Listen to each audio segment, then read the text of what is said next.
بسم اللہ الرحمن الرحیم. امیر جمعیت علماء پاکستان جناب مولانا فضل الرحمان صاحب، محترم جناب مولانا اسد صاحب وفاقی وزیر، محترم جناب ضیاء الرحمان صاحب، محترم جناب امیر مقام صاحب، صدر پاکستان مسلم لیگ نون صوبہ کے پی اور میاوالی میں ہمارے دوسرے ساتھی اور تحصیل پہاڑپور میاں ڈیرہ اسماعیل خان کے میرے بزرگوں، بھائیوں، نوجوان ساتھیوں، السلام علیکم. آج یہاں پہ یونین کونسل بنگرائی میں میں آپ کے پاس حاضر ہوا ہوں زعماء کے ساتھ،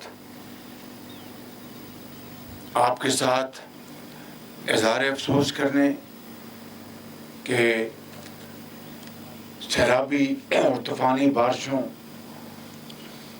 نے اس پورے علاقے میں تباہی مچا دی. اللہ تعالیٰ کا بے پایہ فضل و کرم ہے کہ ڈیرہ اسماعیل خان میں کوئی موت واقع نہیں ہوئی اس طوفانی بارشوں کے نتیجے میں. اللہ تعالیٰ کا جتنا بھی شکر ادا کیا ہے کم ہے. گو کہ باقی علاقوں میں ابھی ہو کے آیا ہوں ٹانگ سے، وہاں پر اموات ہوئی ہیں اور اسی طرح فصلوں کا نقصان پہنچا ہے، اسی طریقے سے گھروں کو نقصان پہنچا ہے، اسی طریقے سے جو شاہراہیں ہیں، پل ہیں، ان کو نقصان پہنچا ہے، چاہے وہ کے پی ہے یا بلوچستان ہے یا سندھ ہے، پنجاب ہے. اور بلوچستان کے میں مختلف علاقوں کا دورہ کیا میں نے، وہاں پر بہت بے پناہ نقصان پہنچا ہے. بہرحال چاہے وہ کسی بھی صوبے سے اس کا تعلق ہو، آپ سب عظیم پاکستانی ہیں اور صوبائی حکومتوں اور وفاقی حکومت کا فرض ہے کہ مصیبت کی اس گھڑی میں وہ آپ کے ساتھ کاندھے سے کاندھا ملا کر آپ کے ساتھ کھڑی ہو اور حد المقدور جو اللہ تعالیٰ کا حکم ہے، جو ہماری سیاسی ذمہ داری ہے، جو میری ان زعماء کی اور پورے ملک میں انتظامی اور سیاسی حکومتوں کی جو ذمہ داریاں ہیں، وہ ہمیں کما حق ہو نبھانی ہوں گی.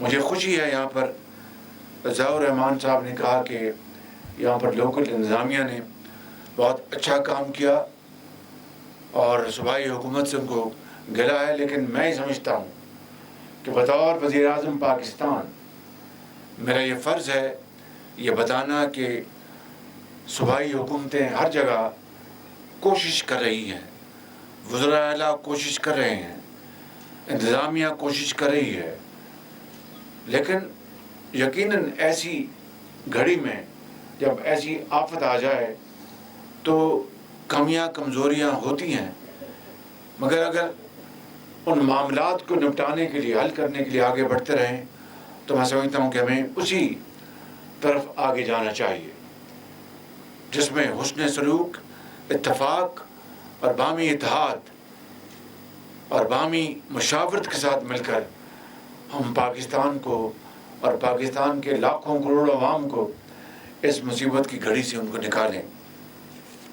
اس کے لیے آپ کو علم ہے کہ وفاقی حکومت نے باقاعدہ 10 لاکھ روپے جہاں پر کوئی موت واقع ہو گئی اس طوفانی بارشوں کے نتیجے میں، 10 لاکھ روپیہ آج کے زمانے میں کوئی حیثیت نہیں رکھتا، اور وہ کسی ایسے گھرانے میں جہاں پر ایک کمانے والا والد اگر چلا گیا تو اس کی تو ان کے خاندان کے افراد کی باقی زندگی اندھیروں میں چلی جاتی ہے، اندھیرے چھا جاتے ہیں، کوئی دست شفقت دینے والا نہیں ہوتا. لیکن الحمدللہ آج میں اور میرے جو ہمارے ساتھی وفاق کی حکومت اور یقیناً صوبائی حکومت کے بھی ہم آپ کے پاس موجود ہیں، اور 10 لاکھ روپے کے علاوہ جو زخمی ہوئے ہیں ان کا بھی معاوضہ 25,000 سے بڑھا کر 2.5 لاکھ کر دیا. جو گھر گر گئے ہیں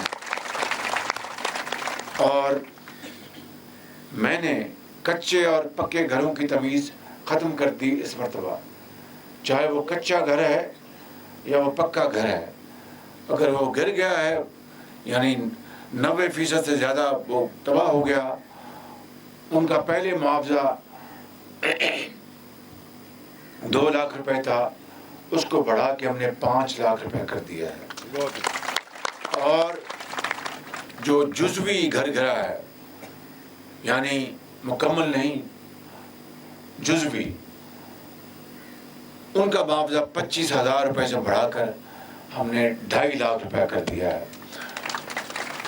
اور اسی طریقے سے، اور میں نے یہاں پر چیئرمین NDA بھی موجود ہیں، اور PDA میں جو صوبائی حکومت کے ہیں، مجھے انہوں نے بتایا وہاں پہ ٹانک میں جو پائی جو گاؤں تھا، میں وہاں سے ہو کے آیا ہوں، کہ انہوں نے وہاں پر اموات ہوئیں، ان کو 10 لاکھ روپیہ جو حکومت پاکستان کا تھا اور 3 لاکھ روپیہ حکومت KP، پھر انہوں نے 5 لاکھ اور بڑھایا تو 8 لاکھ کر دیا. میں نے ان کو گزارش کی ہے کہ وزیر اعلیٰ صاحب سے گزارش کریں کہ وہ بھی 10 لاکھ روپیہ کریں، کیونکہ اللہ نے بہت وسائل دیے ہیں صوبوں کو. 2010 کا جو NFC ایوارڈ ہے، اس میں جو محصولات ہیں پاکستان کی 58% حصہ جو ہے وہ اب صوبوں کو جاتا ہے. تو الحمدللہ صوبوں کے پاس بہت وسائل، اور میں بہت شکر گزار ہوں وزیر اعلیٰ بلوچستان کا. وہ بغیر میری کہے انہوں نے اپنے وہاں پر، اور 124 وہاں پر اموات ہوئی ہیں، سینکڑوں لوگ وہاں پر بلوچستان میں زخمی ہوئے ہیں. تو صوبائی وزیر اعلیٰ جناب بزنجو صاحب، وہ انہوں نے خود ہی 10 لاکھ روپے دے رہے ہیں، اور جمع 10 لاکھ وفاق کی طرف سے 20 لاکھ روپے. مجھے امید ہے کہ نہ صرف KP میں، پنجاب میں، بلکہ سندھ میں بھی یہی 20 لاکھ روپیہ ہوگا. 10 لاکھ پنجاب، 10 لاکھ صوبے کا، 10 لاکھ وفاق، 10 لاکھ صوبے کا ملا کے. اسی طرح جو گھر گرے ہیں، اب جو فصلیں تباہ ہوئی ہیں ان کا سروے کیا جا رہا ہے. میں نے درخواست کی ہے تمام وزرائے اعلیٰ سے کہ وہ جوائنٹ سروے کروائیں. یعنی NDA میں نیشنل ڈیزاسٹر مینجمنٹ ایجنسی جو وفاق کی ہے، اس کے جو سربراہ ہیں وہ پاک فوج کے ایک بہت فرض شناس اور بہت ہمت والے ایماندار وہ شخص ہیں، لیفٹیننٹ جنرل اختر نواز. ان کو میں نے کہا ہے کہ وہ PDA میں جو صوبائی جو ڈیزاسٹر مینجمنٹ ایجنسیز ہیں ان کے ساتھ مل کر جوائنٹ سروے کروائیں. اس کے علاوہ میں نے خود سپہ سالار جنرل باجوہ صاحب سے، ان سے میں نے گزارش کی کہ مہربانی کر کے افواج پاکستان کی جو کورس ہیں پورے پاکستان میں، ان کو وہ ہدایت جاری کریں کہ وہ اس جوائنٹ سروے میں وہ بھرپور تعاون کریں. اور انہوں نے کہا کہ یہ قومی فرض ہے، میں یہ ضرور کروں گا انشاءاللہ. تو اس سے فائدہ کیا ہوگا کہ حقداروں کا حق نہیں مارا جائے گا جوائنٹ سروے سے، اور جو جن کا حق نہیں ہے ان کو، جو قوم کا جو ایک پائی ہے، وہ صرف حقداروں کو پہنچے، چاہے وہ یتیم ہے، بیوہ ہے، بزرگ ہے. میں بھی مل کے آیا ہوں. تو یہ جوائنٹ سروے ہوگا انشاءاللہ. پھر اگلا مرحلہ سٹارٹ ہوگا، جو فصلوں کے نقصانات ہیں اور مکانوں کے جو گر گئے ہیں، جو پل، سڑکات وہ جو گری ہیں، ان کا بھی سروے کیا جا رہا ہے. اور چیئرمین NHA وہ میرے ساتھ ہیں، اب وہ سیکرٹری بن گئے ہیں. بڑی تعریف سنی ان کی میں نے بلوچستان میں کہ بڑا کام کر رہے ہیں وہ. تو ان کو میں نے ہدایت جاری کی ہیں کہ سڑکوں کو فی الفور جاری کریں اور فی الفور پلوں کی تعمیر کریں. تو اس طرح انشاءاللہ وفاق صوبوں کے ساتھ مل کر ہم انشاءاللہ ہم اپنا فرض ادا کریں گے. اور میں آپ کو یقین دلاتا ہوں کہ انسانی حد تک باقی اللہ کے ہاتھ میں ہے. انسانی حد تک مولانا صاحب بہت اس میں دلچسپی لے رہے ہیں. اسد ان کے جو صاحبزادے ہیں نوجوان ہیں, بڑی وہ ہمت سے کام کر رہے ہیں. مجھے پتا ہے کہ وہ دن رات میں مشغول ہیں. امیر مقام ہمارے جو صدر ہیں وہ جگہ جگہ دورے کر رہے ہیں اور نشاندہی کر رہے ہیں. خود میری کابینہ میں مشیر بھی ہیں امیر مقام. تو سب ہم مل کے یہاں پر ہم پیچھے حضرت کے جو بھائی ایم پی ان کو ہم ان کے علاقے سے آئے ہیں. ابھی یہاں پر ضیاء الرحمان ہیں, یہ پنجاب میں ڈپٹی کمشنر میں رہے ہیں, بڑے فرشناس یہ آفیسر رہے ہیں. میں نے ان کو ذاتی طور پر دیکھا, انہوں نے خوشاب میں بڑی ذمہ داری سے ہم نے اپنی ڈیوٹی ادا کی. تو میرے بھائیوں, بزرگوں اور نوجوان ساتھیوں, میں کہنا چاہتا ہوں یہ کوئی ایک پی ایم ایل این یا اتحادی جماعتوں یا جماعت اسلامی یا پی ٹی آئی یا پیپلز پارٹی یا دوسری جماعتوں کا اے این پی کوئی بھی ہو, کسی ایک فرد یا پارٹی کا کام نہیں. یہ اجتماعی کام ہے, ہمیں اجتماعی حصہ ڈالنا ہوگا. اور اسی طریقے سے جس طرح اس سیلاب کے موقع کے اوپر ہم سب اکٹھے ہیں اور اکٹھے چل رہے ہیں, اگر اسی طریقے سے اس ملک کو اگر 75 سال میں ہم نے ترقی اور خوشحالی کا وہ تصویر کشی کی ہوتی جو وہ ممالک جو ہم سے بہت پیچھے رہ گئے, بہت پیچھے تھے, اور معاف کیجئے ان کو ہم حقارت سے دیکھتے تھے, آج ہم سے آگے نکل گئے. کیوں؟ اتفاق اور اتحاد کے ساتھ, محنت اور امانت اور دیانت کے ساتھ, جو قرآن کریم میں جس کا بار بار حکم آتا ہے, نبی کریم صلی اللہ علیہ وسلم کی جو اسوہ حسنہ ہے, وہاں سے ہمیں درس ملتا ہے, وہاں سے ہمیں احکامات ملتے ہیں, وہاں سے ہمیں لیڈ ملتی ہے. حضرت قائد اعظم جن کی شمانہ روز محنت اور لاکھوں مسلمانوں کی شہادت سے پاکستان کے راستے میں جب وہ آئے تو دریا ان کے خون سے سرخ ہو گئے, ان کی قربانیوں سے. مگر 72 سال میں آپ کے بھی آباء و اجداد بڑے شاید ہجرت کر کے آئے ہوں گے کئیوں کے, مگر پاکستان کو 72 سال میں ہم نے کیا دیا؟ یہ ہے وہ لمحہ فکریہ, یہ ہے وہ سوال جس کے لیے ہمیں سب کو, مجھے سب سے پہلے اور ہم سب کو اپنے گریبانوں میں جھانکنا ہوگا اور سوال کا جواب تلاش کرنا ہوگا کہ اتنے مسائل کے بعد اتنی اللہ تعالیٰ نے ہمیں معدنی دولت دی ہے, دریا دیے ہیں. ابھی مولانا مجھے بتا رہے تھے کہ کس طرح یہ دریائے سندھ کو عبور کرتے تھے, اور آج کس طرح پل بھی ہیں اور باقی جو ساز و سامان بھی موجود ہیں.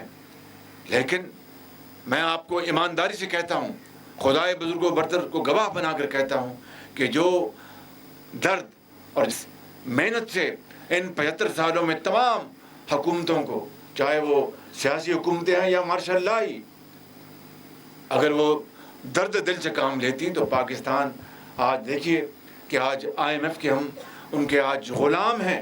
یہ کیسی آزادی ہے کہ معاشی طور پر ہم آئی ایم ایف کے غلام ہیں اور کہتے ہیں کہ یہ خداداد ملک پاکستان ہے. کیا یہ نفی نہیں ہے اس مالک کے احکامات کی, اس خدائے بزرگ و برتر کی, جس نے قرآن کریم میں جگہ جگہ ہمیں احکامات دیے, اور یہ بھی کہ اپنا نماز ادا کرو اور رزق کی تلاش کے لیے دوڑ جاؤ. یہ حضرت بڑے یہاں پر مولانا صاحب بیٹھے ہیں, قرآن کریم کی تلاوت اتنے درد سے کرتے ہیں, اتنے خشوع اور خضوع سے, کہ میں جب بھی نماز کا موقع ملتا ہے میں نے کہا حضرت آپ امامت کرائیں. تو کہنے کا مقصد یہ ہے کہ وہ جو مغز ہے, روح ہے قرآن کریم کی, وہ یہی ہے کہ دکھی انسانیت کے لیے ان کا ہاتھ تھام لو, دن رات محنت کرو اور دن رات محنت کرو. بس اسی کو آج ہم اس آفت کے نتیجے میں اگر اس کو ہم آج بھی پلے باندھ لیں تو میرے بزرگوں, بھائیوں اور نوجوان ساتھیوں, ڈیرہ اسماعیل خان کے عظیم سپوتوں, اور اس کیمرہ کے ذریعے میں پورے پاکستان کے 22 کروڑ عوام کو کہنا چاہتا ہوں کہ پھر خدا کی قسم کوئی مشکل, کوئی پہاڑ, کوئی سمندر ہمارے راستے میں پر رکاوٹ نہیں رہے گا. پھر پاکستان عظیم بنے گا اور قائد اعظم کا پاکستان بنے گا. میں یہاں پر آج تقریر کرنے نہیں آیا, پھر دوبارہ آؤں گا حضرت کی دعوت پر انشاءاللہ. تو میں آپ سب کو, میں آپ کا شکریہ ادا کرتا ہوں اور آپ کو یقین دلاتا ہوں کہ انشاءاللہ اس آفت کی گھڑی میں, اس لمحے میں ہم سب آپ کے ساتھ ہیں. اور جب تک آخری آفت زدہ گھرانہ اور فرد اپنے گھر میں جا کے سکون سے رات کو نیند نہیں سوئے گا, اس کا گھر نہیں بس جائے گا, تعمیر نہیں ہو جائے گا, میں چین سے نہیں بیٹھوں گا, ہم چین سے نہیں بیٹھیں گے انشاءاللہ. پاکستان قائد اعظم